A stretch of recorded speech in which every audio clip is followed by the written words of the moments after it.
Hello, this is Ruslan Belov's channel again.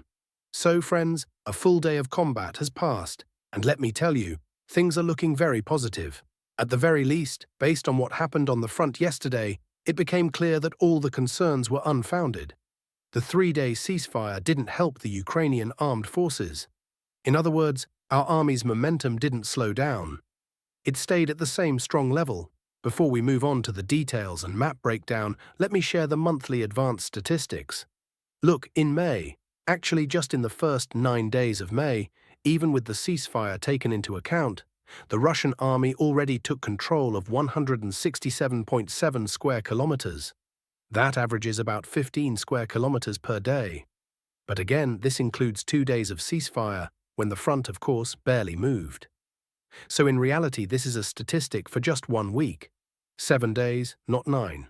Which means the average daily advance is almost 24 square kilometers. Why am I telling you this? The summer campaign has just begun, and the pace has already more than doubled. Now, advances of 3 to 4 kilometers have become routine for us. And you know, by the end of the summer campaign, it's quite possible that the figure will increase to 6 or 8, meaning that advances of 6 to 8 kilometers along the front will become the norm. And that's a whole different story. That's exactly why we absolutely must not agree to Zelensky's requests for a 30-day, or even worse, 60-day ceasefire. Because that's not a ceasefire. It's him asking for a break for the Ukrainian armed forces to replenish battered brigades, fortify positions, and so on. Now let's get into specifics. We'll start with the Constantinovka section of the front, where, according to Ukrainian military experts themselves, their front is collapsing much faster than they expected. Here's a screenshot for you. The Americans haven't updated the map, so, as you can see here, the red dashed line is the line of contact as of May 10th, and now, on the morning of the 12th, it already runs here. There were 2 advances yesterday. First, our forces reached and even entered Romanivka. Although it's not shown here, this information is completely accurate, so they entered Romanivka. Here's where that village is located. The total depth of the advance here was about 2.2 kilometers. At the moment, our forces are holding positions in the southern part of Romanivka. Fighting is ongoing. Why is this important? Because after Romanivka, if you look at the fields, there are no trenches, no concrete fortifications, and so on. That means there are no obstacles for 6 kilometers all the way to Alexander-Kalinova. And considering that there's also movement going on to the west from Novo Xandrka toward Yablunivka, this advance from Romanivka to Alexander-Kalinova would allow for the encirclement of a large area containing significant Ukrainian forces that are still stationed here. The second advance happened here, in the pocket between Kalinov and Pantelemonivka. The advance here was about 3 kilometers. The total area of advance, this square, is 5.5 square kilometers, plus another 5 square kilometers over here. So over 10 square kilometers of progress, just in the Constantinovka sector alone. So again, even taking into account the reserves that were brought in during the 3-day ceasefire, and yes, the Ukrainians did bring in reinforcements, the Ukrainian forces still, at least for now, are unable to stop our advance toward Constantinovka. And Ukrainian military expert Miroshnikov, whose screenshot I've already shown, is panicking because of that. He says that we've de facto already reached the city. Now, to be fair, he's slightly ahead of events. But look, reaching the Yablunivka-Alexander-Kalinova line is not far off. And reaching that line means we're approaching the city's outskirts. So we'll keep watching, but the Ukrainian forces are not only having problems in the Constantinovka sector. Let's go a bit further west. As I said, things are not looking good for the Ukrainian armed forces only at Constantinovka. The situation is no better to the west either. First, they are gradually retreating to Novo Poltavka. Remember that before the ceasefire started, our troops managed to break through the Ukrainian defenses here, eliminate 3 strongpoints located just before the road, cross the road, and enter the southern part of the village to establish positions there. During the ceasefire, there were no active hostilities here. But once the ceasefire ended, fighting resumed yesterday. From their positions near the outermost houses, our forces pushed deeper into the village, and now 1/3 of Nova Poltavka is under Russian control. Fighting continues. Now, Russian assault units are attempting to reach the center of the village. Battles for Malinivka have also resumed, but so far without any significant progress.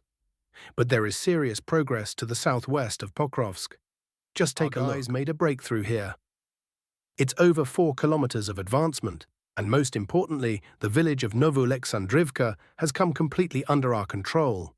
The total area of advance here is 7.2 square kilometers. And if you recall, the advance at Toretsk was over 10 square kilometers. So from just 2 sectors, Toretsk and Pokrovsk, we have over 17 square kilometers of gains in just one day. How important is this breakthrough? I would say, extremely important, considering that yesterday there was also a push from Kotlyarivka northward toward Novonikolayevka. And it was a significant push, 5 kilometers. The Americans have shown this push on the map, but marked it as a gray zone. But in fact, it's not gray at all. Even Ukrainian military experts confirmed our push and even noted, importantly, that we didn't just reach the outskirts of Novonikolayevka as the map suggests, but that we already reached the southern edge of the village. Thus, considering the breakthrough here and the push over there, we find ourselves in a rather remarkable situation. What makes it remarkable? Well, look, as of May 12th, we are only 1 kilometer away from the Dnipropetrovsk region. See that? The border runs along the river just beyond the village, and we are now positioned on the southern outskirts of that village. In other words, if we take Novonikolayevka, we will be right on the administrative border between the Donetsk and Dnipropetrovsk regions. I'm not sure if the objective will be to cross the river and thus enter the neighboring region directly.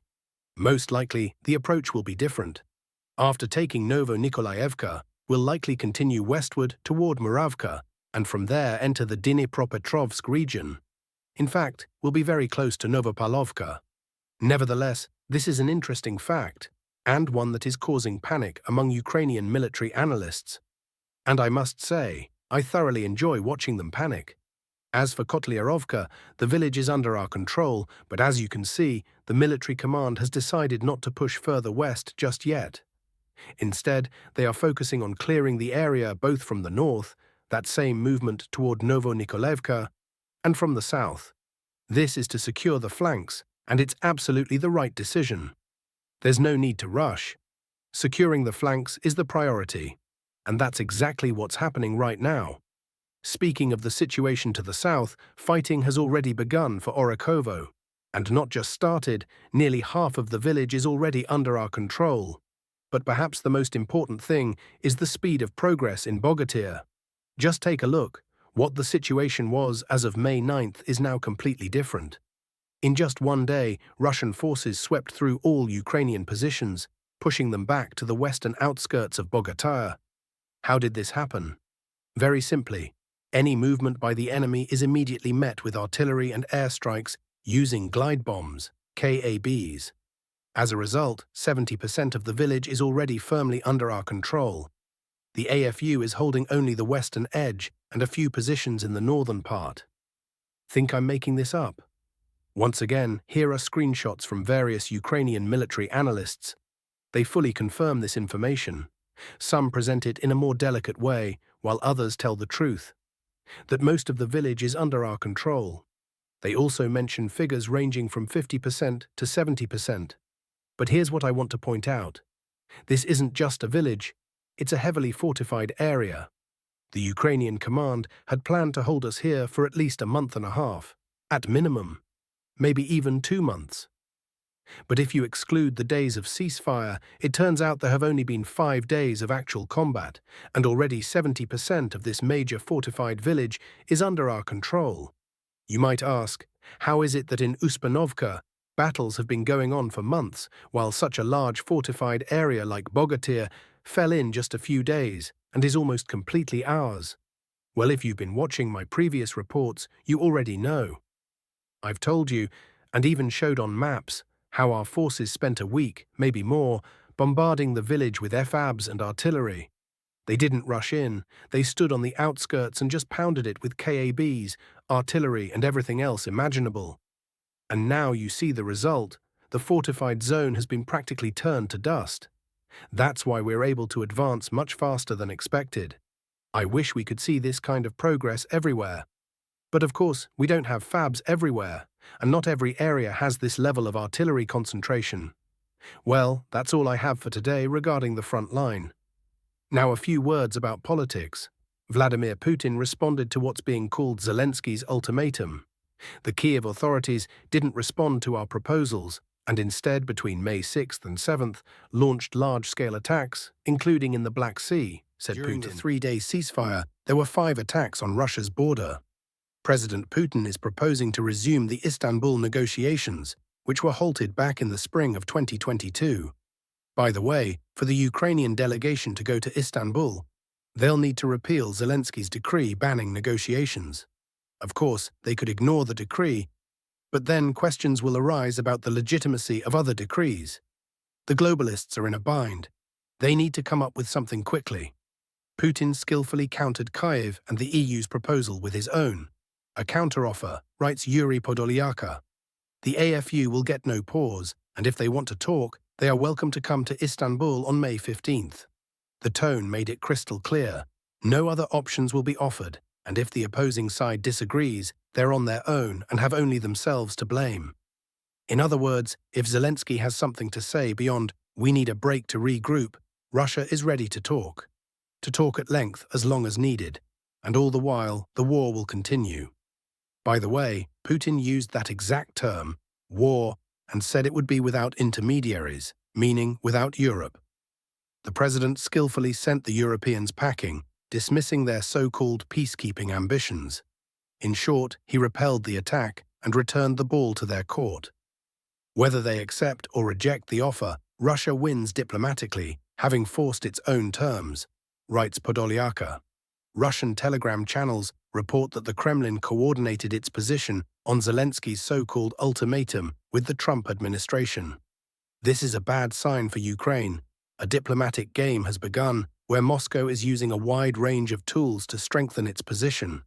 Putin chose Turkey for the talks on a tactical ceasefire for a reason. The idea is to highlight the difference between Istanbul I and Istanbul II conditions. As always, Erdogan is trying to sit on both chairs.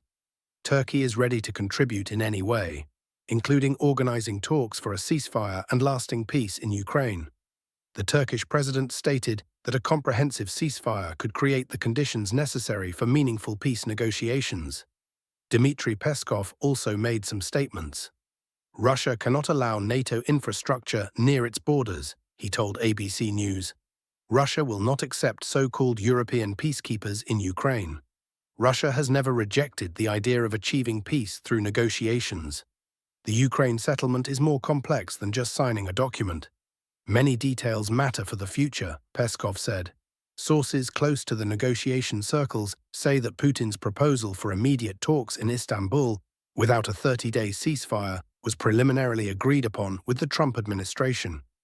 The process is reportedly being overseen by Vice President Vance, who is seen as the architect of an alternative peace plan. This approach allows the White House to distance itself from Zelensky's and Europe's unrealistic ceasefire formula and save face while exiting the Ukraine issue, according to the Telegram channel Kremlin Whisperer. In this context, the so-called May 12th ceasefire ultimatum becomes irrelevant. Putin sidestepped it by offering a more realistic alternative. Trump's reserved but clearly approving response only cemented the shift. Essentially, both the Russian and American leaders have transferred responsibility to Zelensky. If Kyiv is genuinely interested in dialogue, it must revoke the decree banning negotiations with Russia. Refusing to travel to Istanbul and repealing the decree will automatically paint Ukraine as the uncooperative side, shifting the blame for the continuation of the war onto Zelensky's regime. This frees Trump's hands, allowing him to focus on direct talks with Russia, excluding Ukraine from the equation. It's also reported that the main curator of the Ukrainian crisis, MI6 chief Richard Moore, will retire in the fall. The stock of Zelensky and Yermak is declining, writes the Telegram channel Legitimny. Moore was instrumental in organizing the high-profile visit of Zelensky and Yermak to MI6. He provided political cover for Kyiv and arranged support in the West. It was on his advice that Boris Johnson traveled to Kyiv and pledged support. Moore also facilitated the supply of Turkish Bayraktars. In fact, he was Britain's real foreign policy boss. Before his intelligence career, Moore served as ambassador to Turkey.